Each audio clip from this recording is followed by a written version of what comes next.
Hospitals में या फिर गवर्नमेंट हॉस्पिटल्स तो खैर एक अलग मसला है, सही ट्रीटमेंट, अच्छा ट्रीटमेंट वैसा ही जो प्राइवेट पैसा देने वाले एक मरीज को मिलता है वैसा मिल पा रहा है?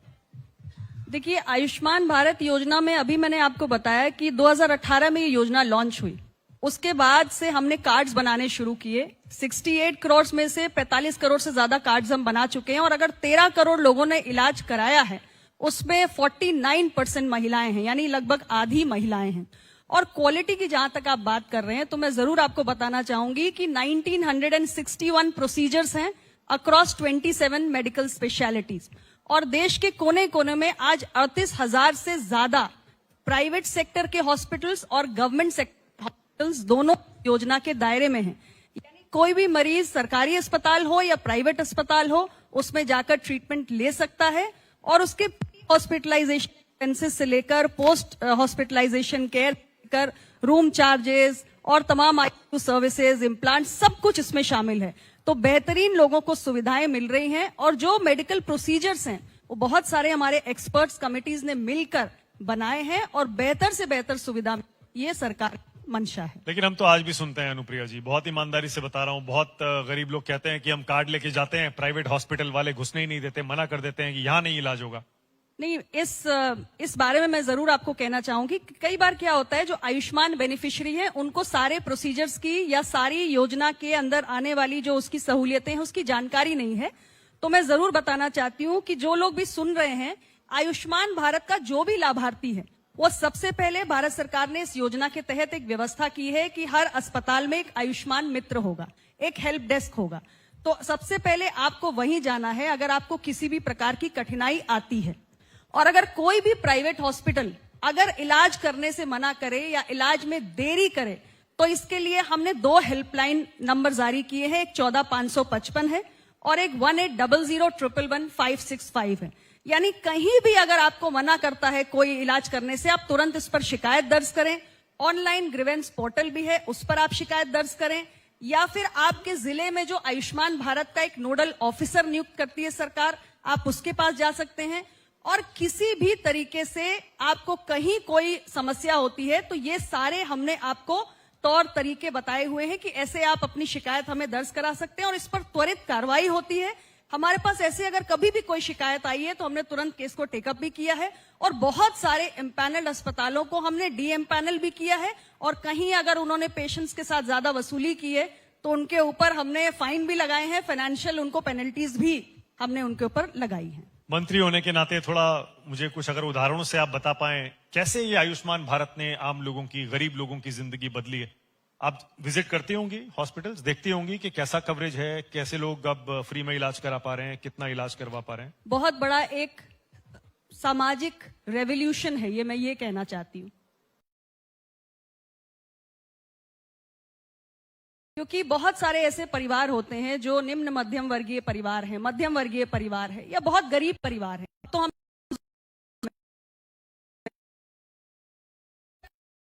कभी भी गंभीर बीमारी से अगर वो परेशान हो जाता था तो सबसे पहले परिवार को चिंता होती थी, लेकिन चिंता लोग नहीं करते हैं। तो इसका सबसे बड़ा बेनिफिट ये हुआ है जो हमारे बड़े अस्पताल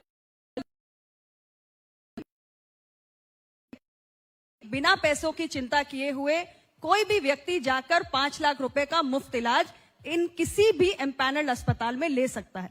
तो बीमारी कभी भी गंभीर रूप धारण नहीं कर पाती है, इलाज समय पर होता है।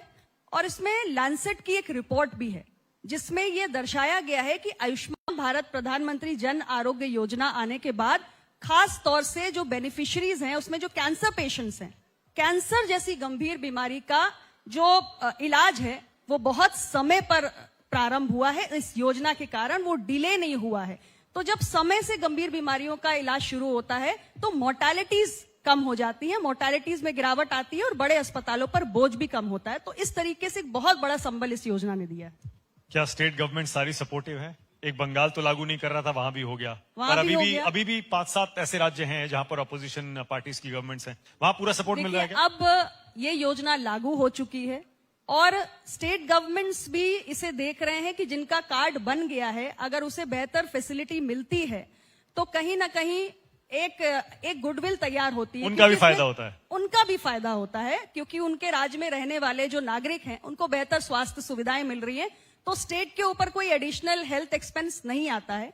और इसलिए मैं समझती हूँ कि ये योजना जितनी लोकप्रिय हो रही है, इसमें हमें सभी राज्य सरकारें जो हैं वो यही प्रयास कर रही हैं कि ज्यादा से ज्यादा नागरिक के कार्ड भी जल्दी बने, और कार्ड बनने के बाद जितने एम्पैनल्ड अस्पताल हैं उसमें उन्हें इलाज की सुविधा भी त्वरित रूप से मिल सके।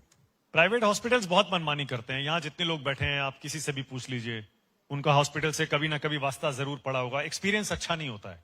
बहुत कम हॉस्पिटल ऐसे होते होंगे। क्या उन पर लगाम कसने के लिए कुछ आप करती हैं? औचक निरीक्षण किया और जाके डांट लगाई और इसको सस्पेंड करो और इनका लाइसेंस कैंसिल करो, करते हैं? प्राइवेट अस्पताल, जो आप अगर एम्पैनल्ड अस्पतालों की बात कर रहे हैं, तो निश्चित रूप से उसके लिए मैंने आपको बताया हुआ है कि हमारे जिले पर जो नोडल ऑफिसर्स होते हैं, जो डिस्ट्रिक्ट अथॉरिटीज होती हैं, वो जाकर उन अस्पतालों को देखती भी हैं और मरीजों का इलाज सही से को कहना चाहती हूं कि आज देश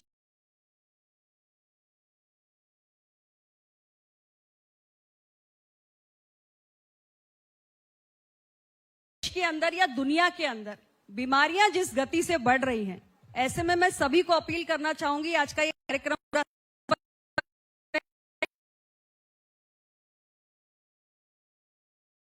सभी को अपील करूं, हमारी राष्ट्रीय स्वास्थ्य नीति में भी अब प्रिवेंटिव हेल्थ केयर पर कि अस्पताल के चक्कर हमें बहुत जल्दी काटने की नौबत ना आए। मतलब लाइफस्टाइल बदलिए थोड़ा। योग आज प्रधानमंत्री जी की अपील पर योग को स्वीकार कर चुके हैं, तो ये तो जीरो बजट हेल्थ एश्योरेंस है। तो मुझे लगता है कि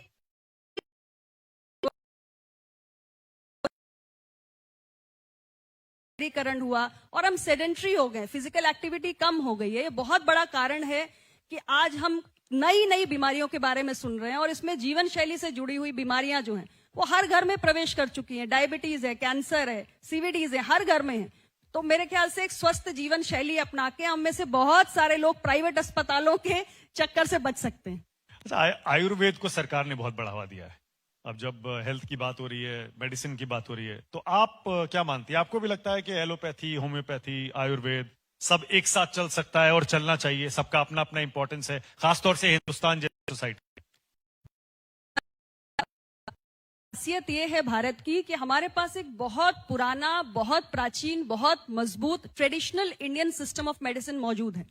दुनिया के बहुत सारे देशों के पास नहीं है, और इसलिए हमारे यहाँ एक नई पहल हुई है। प्रधानमंत्री जी ने कहा कि जितने भी सिस्टम्स ऑफ मेडिसिन हमारे पास है, मॉडर्न है या ट्रेडिशनल है, हमें उसके बेस्ट एसेंस से एक मरीज को बेहतर पेशेंट आउट, यानी आपको चाहे मॉडर्न मेडिसिन हो या ट्रेडिशनल मेडिसिन सिस्टम्स हो, दोनों की स्ट्रेंथ्स को कन्वर्ज करके एक ऐसा मॉडल तैयार करना है जो एक पेशेंट के लिए बेस्ट सूटेड हो, और जो एक पेशेंट, क्योंकि हम में से हर व्यक्ति अलग, एक ट्रीटमेंट किसी एक व्यक्ति के लिए काम कर सकता है, जरूरी नहीं है कि वो किसी दूसरे के लिए भी उतना ही इफेक्टिव हो।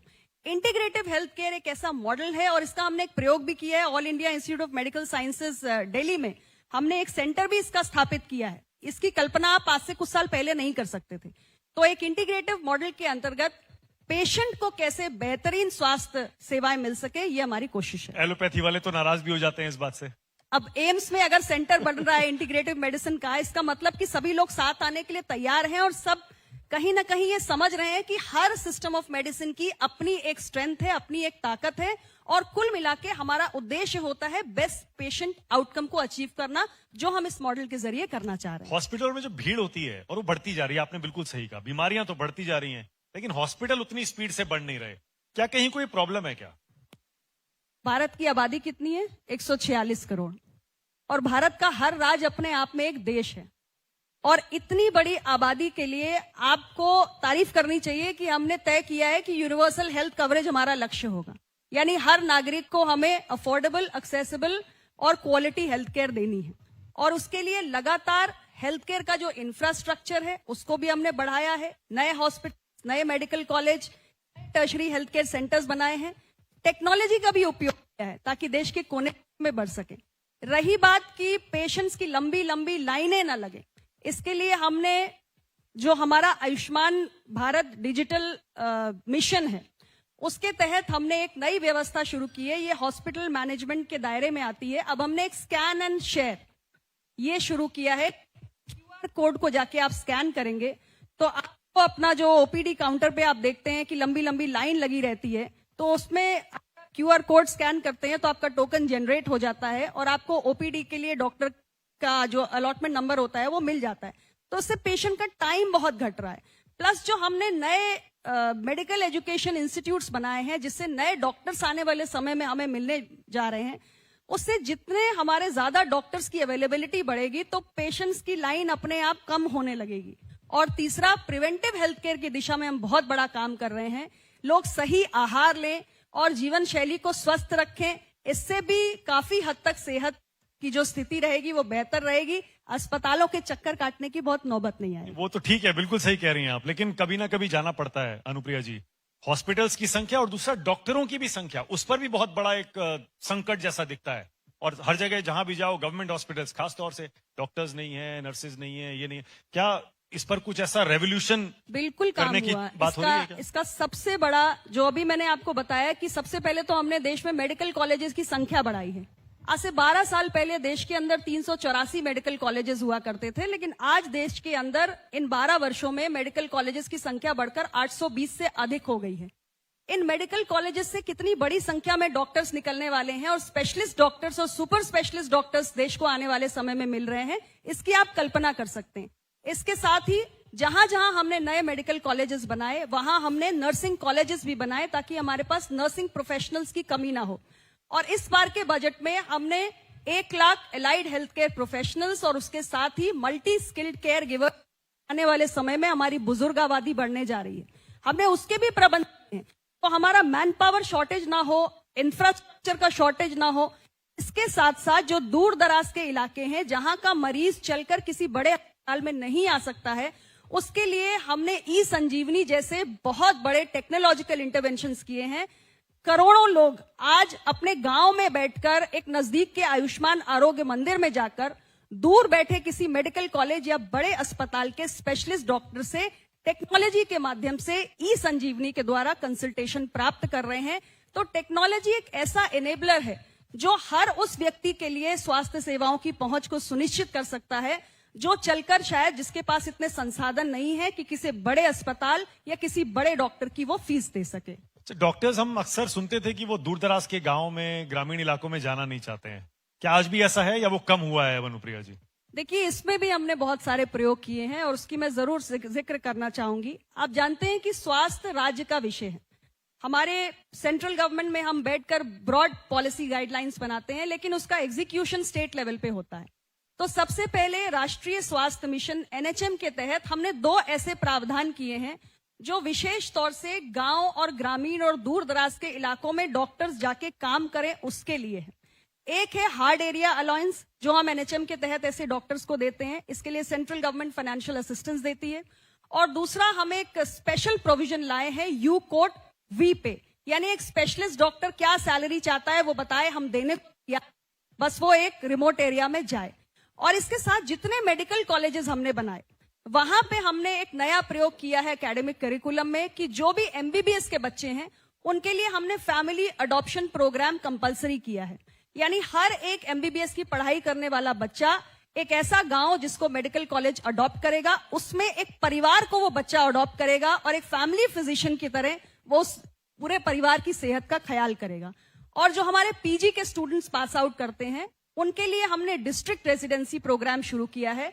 यानी जिला चिकित्सालय में ये हमारे पीजी के डॉक्टर्स 3 महीने के लिए इनकी कंपलसरी पोस्टिंग होती है ताकि इन्हें बेहतर क्लिनिकल एक्सपोजर भी मिले और हमारे जो डिस्ट्रिक्ट हॉस्पिटल्स हैं वहां पे स्पेशलिस्ट डॉक्टर्स आम जनमानस के लिए उपलब्ध भी हों। बस एक आखिरी सवाल अनुप्रिया जी, अपने इतने विस्तार से इतनी सारी स्कीम्स के बारे में बताया कि भारत निर्माण समिट है, इसका नाम भारत निर्माण है। क्या सच है भारत निर्माण शिक्षा और स्वास्थ्य इनको सुधारे बिना नहीं किया जा सकता? आप भी इसमें विश्वास रखते हैं? बिल्कुल सही कहा आपने।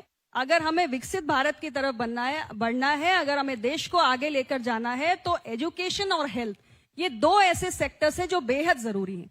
आज जब हम कहते हैं कि हमें 2047 का विकसित भारत बनाना है तो हम कहते हैं कि हमें ग्रीन एनर्जी चाहिए, हमें मैन्युफैक्चरिंग को बढ़ावा देना है, लेकिन मैं कहती हूं कि सबसे पहले हमें ह्यूमन कैपिटल तैयार करनी है। और ह्यूमन कैपिटल 3 चीजों से तैयार होती है, एक है एजुकेशन, दूसरा है स्किलिंग और तीसरा है हेल्थ।